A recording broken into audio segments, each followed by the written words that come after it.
అయ్యగారు మీ షర్ట్ చాలా బాగుంది అయ్యగారు. థ్యాంక్ యూ అయ్యగారు మీ ప్యాంట్ కూడా చాలా బాగుంది అయ్యగారు. అయ్యగారు అసలు ఏం కావాలో చెప్పు. నాకు కొంచెం అడ్వాన్స్ కావాలి అయ్యగారు. వచ్చి 3 రోజులు కాలేదు, అప్పుడే అడ్వాన్స్ ఎట్లా ఇస్తారమ్మా? అమ్మగారు ఏంటో చెప్పి. మన వీధి చివర రత్నం ఉండ్లా వాళ్ళ పని మనిషికి అడ్వాన్స్ అడిగితే ఇవ్వలేదంట. అయ్యో పాపము. ఆ తర్వాత పని మనిషి పని మానేసింది.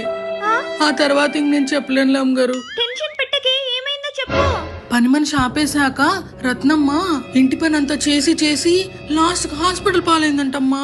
అయినా నేను సేఫ్లీ, నాకు నువ్వు తోడున్నావు కదా. కానీ అయ్యగారు ఉండనిచ్చట్లేరులే. అంటే కొంచెం అడ్వాన్స్ అడిగినాను అమ్మగారు, కానీ లేదే. ఏం ధరణి? తనకు అడ్వాన్స్ ఇస్తావని పుట్టింటికి పోవాలా?